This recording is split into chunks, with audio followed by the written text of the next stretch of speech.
to Dunamis Women Today. I am the host of this show, and I am Dee Collins, and I am a Dunamis woman. And I'm so excited to be with you again because we have real talk about life and relationships come in so many various facets, in so many domains of your life, that if you just hinge upon them and realize them and know the purpose of it, miracles is inside of those relationships. So I have a miracle sitting with me today. I have a miracle on this show. Chris Kavanaugh Castro. Did I say that right? You did. How are you today? I'm doing fine. Awesome, awesome. Just to let our viewers know, oh my God, out of the few that I met since I've come to Atlanta, you're one of the first of the few. Mm-hmm. And I look at quality, not quantity. Many people know a lot of people, but they don't have any rich relationships in that quantity. Mm-hmm. But just the short time that you and I have met and been able to converse, I have been truly enriched, truly blessed, and I'm honored to be in your midst right now. Thank you. I want you to know that. I really do. And having coffee and having small talk with you, we both have the same heart, and most of all, that's a heart for Christ. Mm-hmm. Am I right or wrong? Absolutely. So tell me about Chris. Everybody has a story, and I want to know something about your story. Share it. Well, I grew up in New York. Mm-hmm. I've moved around a lot, mostly because God brought me to a lot of different places with a lot of different jobs. Mm-hmm. One of my favorite jobs that I had as a younger woman mm-hmm. was I was the director of Youth for Christ for a little while. Mm-hmm. Did that in college and then full-time. I was in the restaurant business after that. I worked in New York City mm-hmm. As a restaurant manager, which lots of interesting stories. Mm-hmm. I worked the vampire shift. I worked 6P to 4A, I think it was. Okay. So lots of stories there. Back and forth to Georgia a couple of times, mm-hmm. Some life stories and transitions mm-hmm. in between. Mm-hmm. But overall, a good life. That's a great life. God's been good to me, and yes. even in the worst of the worst of mm-hmm. the worst of mm-hmm. times, mm-hmm. Growth and development and learning. Every step of the way. Every step of the way. So tell us, where are you now? As a woman, where are you now? Well, God's brought me into this place as to where He has seen fit to prune me. Mm-hmm. I haven't exactly enjoyed the pruning. Oh, who enjoys the pruning process? Oh my God. That's a whole nother show. Yes, yes it is. And really what He's teaching me right now is ultimate and complete surrender. Mm-hmm. You know, there are lots of stories in my life that I can look back and see where I've grown from, mm-hmm. how I've developed as a woman, how I've become emotionally healthier over time through multiple situations. Mm-hmm. And I am today where I am, and I'm dealing with everything that I'm dealing with because of all the growth that I've gone through. And it's been a hard journey at times. It really has been. I like to think of it as difficult, more so than hard, because the difficult part of it lightens the load a little bit, you know, but I know I'm getting through it. Mm-hmm. I know I'm gonna go through it, but I know I'm getting to something, mm-hmm. you know. You made mention of developing into a woman, and I love that term, develop. For you, what does that consist of? What does development really mean? Well, it's complex. It has a lot to do with knowing who I am at the core, because we're all mm-hmm. born with defaults. Yes, we are. You know, and on top of that, then our environment shapes us. Okay. So we have good and bad habits mm-hmm. because of all of that. Mm-hmm. And the development piece is actually recognizing and owning up to the good pieces, mm-hmm. which you should stand on and leverage, mm-hmm. and then the pieces which don't serve you well, mm-hmm. which you should learn to transform and let go of. Yeah. And that self-awareness is what's really hard, and the ownership is really hard. Yeah, that's quite difficult, you know, but it's necessary. Yes, it's necessary. And see, you know, it's amazing because He has jokes, you know, in my book. He's very humorous. Mm-hmm. That you want to wait to a certain prime time of my life to now start taking me through a developmental process where you're going to show me me. Mm-hmm. All this ugly that I thought was beautiful. You know what I'm saying? All this beauty that I didn't even think was beautiful, now you're telling me to embrace that. You know? I'm like, couldn't you have done this went in my 20s and in my 30s, you know what I'm saying? But we're in, as my mother used to say, you're ripe for picking. Why are you ripe for picking right now? Do you believe in God's eyes? Based upon what you do. And I want you to even incorporate what you do in your answer for that. Sure. Well, about 7 or 8 years ago, no, actually, I'm sorry, it's been about 10 years now. I opened up my coaching and training business. I've been doing that pretty much full-time ever since, with a couple of dips and odd things in between. Life, of course, happens. But really, I've gotten to this place as to where I've truly seen that one of the gifts that God has given me is helping other people develop. Back in 2010, I wrote a book called Stuck to CEO, and it's about becoming CEO of your entire life. And I can truly see that that philosophy that I developed a long time ago about being CEO of my entire life has helped me develop. And then I, in turn, can help others develop. And the clients that work with me, they're typically business owners and executives. They really get to this place as to professionally where they want to become better, and they want to step into what their next level of either performance is or a goal or development. And I get to stand alongside them and have the privilege of working with them to make it happen. Becoming their, their advocate, their champion, their cheering section. When they fall down and they feel like they can't get up, I'm their encourager. And it's just a wonderful thing. And I'm so blessed to have so many people in my life that have done that for me as well. Yeah. You know, just listening to you, I'm thinking, because you use the term success, and just to see them get to that place, However, for myself, I really want to see people, and I'm talking from a coaching perspective, long-lasting success. That means success when I'm not here on this earth no more. Success that can never be stopped. It's really a legacy. Yeah, I was going to say, that's legacy. Yeah, that's legacy. That's what coaching is for myself. However, you and I, even when we first met, I heard and I saw the complementary, and that's what we as women need to really embrace. Rather, you a coach, I'm a coach, or this other woman a doctor and she a doctor, or whatever. How can we stand united and complement one another, woman to woman, profession to profession, And what I have seen for long-lasting success or legacy is that we have to deal with our personal issues, because your personal does impact your professional. Absolutely. That means you can have success and then go on for 10 years, and then something could just come in, life happens, but you didn't pay attention to that life. You didn't pay attention to who you required in your life. So unfortunately, you may have gotten into relationships that have brought life, some things in your life that might not have necessarily needed to be there, but God's grace got us through it. You see what I'm saying? So we have to be more keen in our choices as we grow and develop. Talk about that.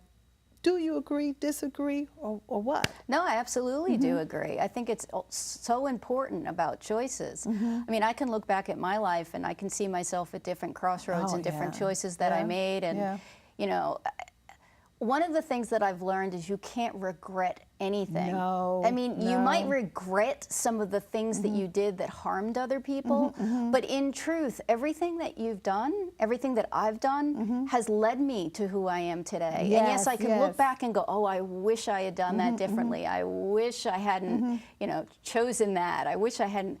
But overall, each of those moments gave me an opportunity to grow, and nothing goes to waste. And one of the things that I truly know is God doesn't waste pain, because inevitably,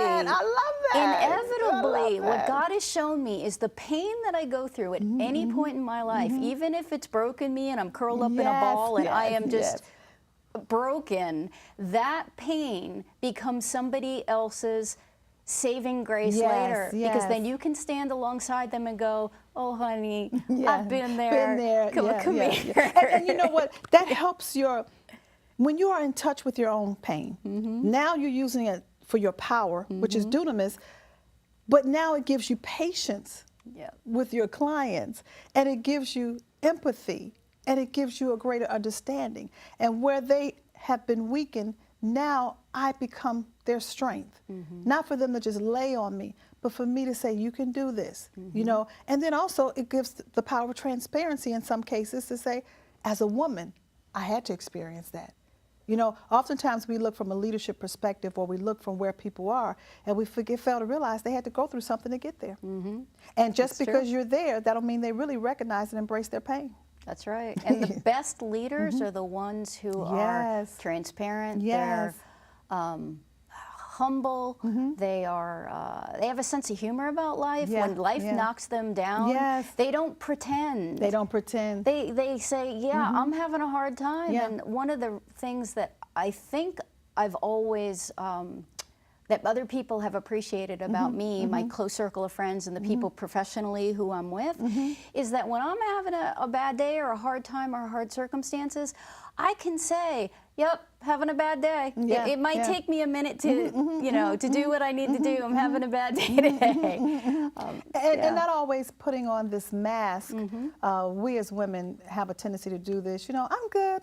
You know, or I'm blessed. You know, I'm fine. You know, who can come and say? And that's what I loved about you. And when we had our conversation, is that we were able to be just so real. Like, this is not always feel good.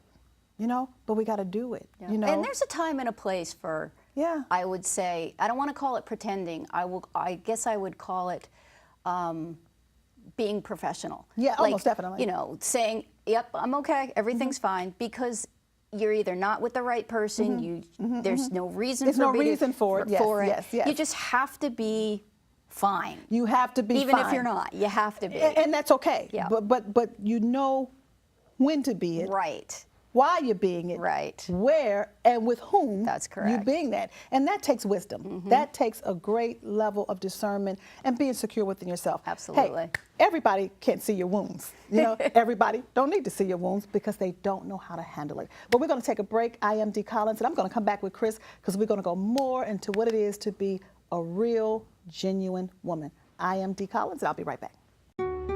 How to Pray with Power on Purpose is a dynamic book by Devetta D. Collins. If you want to activate your prayer life, get effective prayers, key strategies on how to change your life and experience breakthroughs in prayer, it is a must that you go to www.dunamis-woman.com and get your copy.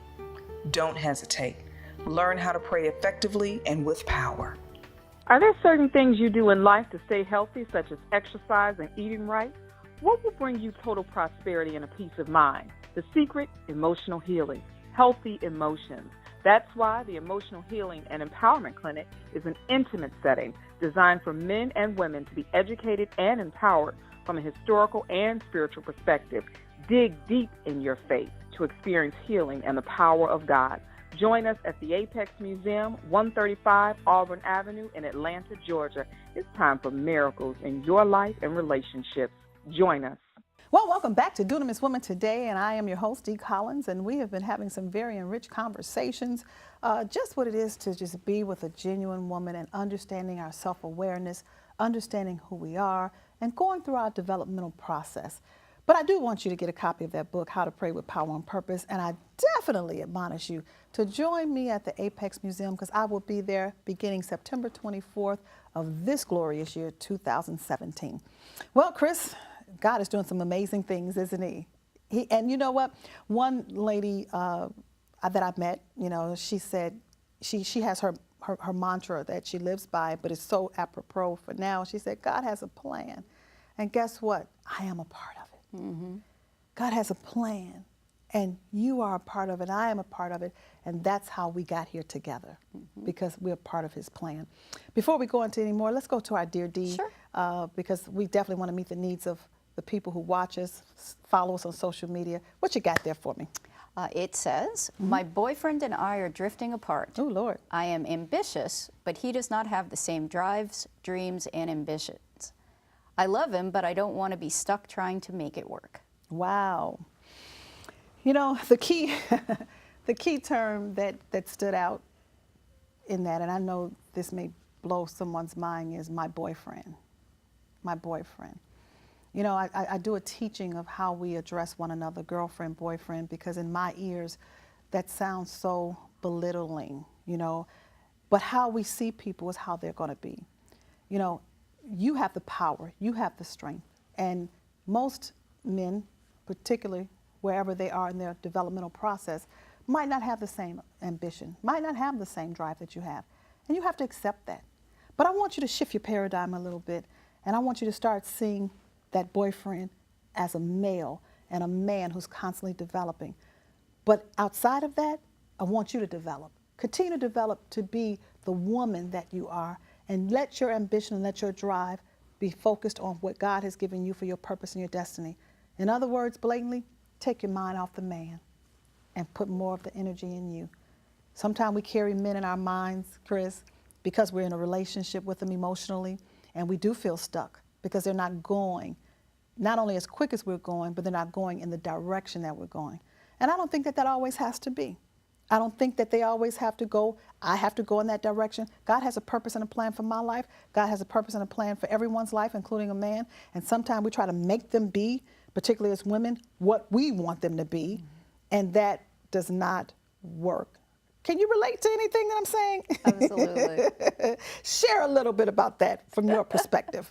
Well, and it's different because when you're dating somebody, there's no forever tie. Therefore, you have permission to figure it out, and you have permission to walk away. You do, you do. But when you're married, in my opinion, it's a totally different story. Yes, yes, you have, yes. in my opinion, you are in a covenant relationship. You make it work, and it doesn't mean it's always going to turn out the way you hope. But my big belief is if you both surrender your own selfishness, because everybody comes to the table selfish. Selfish, yes. That's the We're nature of the beast. people, Yes, right? yes, yes. But if both of you come to the table wanting to be the best that you can be, if both of you come to the table willing to own your own baggage that you bring into the relationship and willing to work on it, and thankfully, I mean, you know, therapy is amazing and wonderful, and it's helpful, and sometimes it's necessary. Sometimes it just requires you and God and a good process of understanding. It always, what I believe, it always requires good, godly, same-gender friends to help you through it, to get other perspectives. But yes, it is different. It is different between marriage and boyfriend. And boyfriend, right? Yes. And the key word is boyfriend. You know what I mean? And oftentimes we as women, you know, put too much too soon in that. You know, I'm just reminded even of myself. You know, after my divorce, my mind, I was divorced. You know, but my mind was still in wife mode, you know, because I loved being a wife, you know. So you could actually come out of a relationship in one aspect, and you can still carry what you've been giving in that into another. And God had to really sit me down because I was giving, you know, to a particular man as a wife, you know. And he said, oh, you know, and I didn't realize that, you know. He said, embrace your singleness. Embrace that. You know what I'm saying? Yes, you love being that. I love giving. I love loving. But I was not his wife. You understand what I'm saying? And I wasn't doing it intentionally. It was just the place that I was still in my mind and in my heart. Now, I just had to put that in what I call a nice little freezer, you know, wrap it up, put some Ziploc bags, you know, and in that point in time, I'll get it out, and I'll thaw it out, and I'll be that wife to some great man again. But in the meantime, I am ambitious. I am a single woman. I am a dunamis woman. I had to learn how to step back a little bit and be who I am in the now. In the now, you know. So I commend you, wife. Well, and it's interesting. One of the things that I did a couple of years ago was through a difficult challenge. I started listening to a lot of biblical teachings because I really just needed to get my head on straight about some stuff. And I came across, and I think it's Pastor Chip Judd has a series of things, and one of the CDs that I listened to, in it he mentioned that every husband and every wife should have a love affair with God. Yes. And once their love affair with God is a love affair where they're getting all of their needs met from God, they're getting everything met by God, then they're afraid to go to their spouse and to love their spouse wholeheartedly because they're not expecting to get things met. Now, granted, in a marriage, you are supposed to get your needs met in healthy ways. In healthy ways. In healthy ways. Yes. But even if your spouse is not at that moment, the more in love with God, the more you're expecting your needs to get met from God, and you're not looking to your spouse to fulfill those needs, even though you're supposed to. Yes, yes, yes. The easier it is to manage through some of the difficulty and conflict and tension and woundedness and dysfunction and destruction. Yeah. So that was one of the things I really has stuck with me, is really all husbands and wives should have a love affair with God, which lets them be free to love their spouses regardless of their spouse's choices. And that's why I'm very empathic as a personal life and relationship coach, is because we get into relationships taking on positions and occupations and professions such as a husband or a wife, and we don't really know who we are as a man or a woman. The woman has to be singly whole, you know, and we go into relationships and we're half. You know, I have to take this time to be whole again. There's no way I can come out of a divorce and think I'm good. I don't care how intelligent I am. I don't care how beautiful I am. I don't care how many women I coach. I have a responsibility to me, you know, and embracing me to be whole again. So now when I embark upon that intimate relationship of, if God was to have me, we're still talking about that, Chris, to embark upon that position as a wife again, my first goal and modus operandi is to be whole. If I'm hurt, I'm going to hurt someone. Yeah, it takes two whole people to have a healthy marriage. And look, and I don't want to be hurt again. So it's not even about me being whole. I said, God, you got to make a choice for me, because I don't want a half man. I don't want a partially healed man. I want a man who's really whole. Now, we're still talking about that. You know what I mean? Because I can't assess all of that. Only He can for me. You know, healing, emotional healing is so important, particularly as a woman. Share with me, based upon your story, why. Wow. Well, if I am not emotionally healed, and I have gone through periods of healing and gotten more and more healed, and one of the things that God has really revealed to me recently is that there's still more work to do, which I didn't realize. And I had gotten to a place as to where, and I'm going to be completely transparent. I had gotten to a place as to where I was so angry at what was going on, and I couldn't control it. I couldn't fix it because it wasn't me. It was the other person. And he's your representative. And I had gotten so angry that I had gotten into a cycle within myself that I was struggling managing my own emotions. And it was so hard.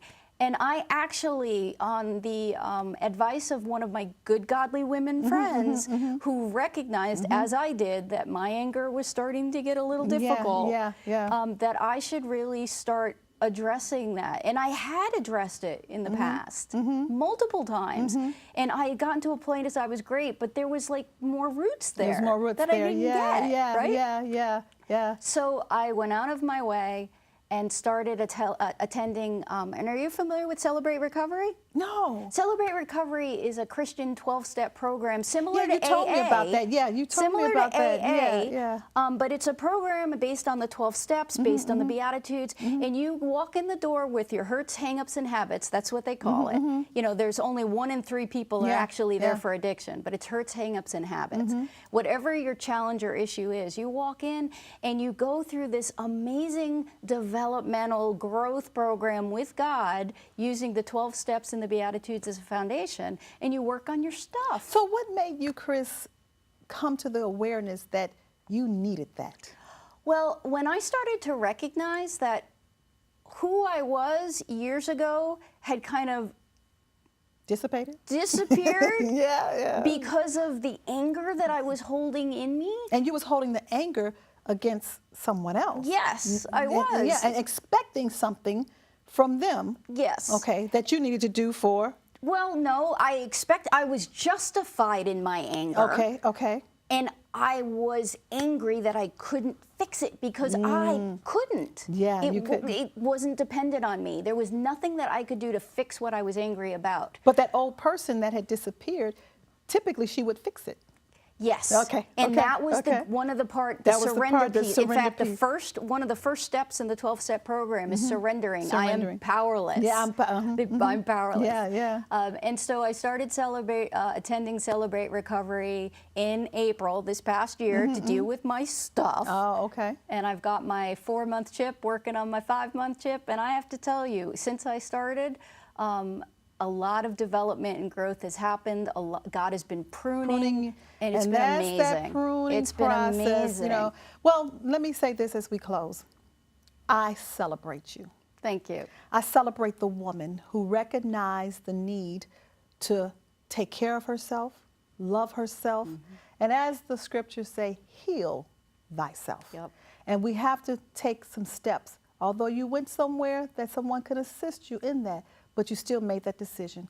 And I believe as a woman of power that when you make a decision, God, I need to be healed, that is a part of you healing thyself. The first step is admittance. And many of us have a difficult time admitting that we need to be healed, we need to be whole, because life and relationships has brought us many damages.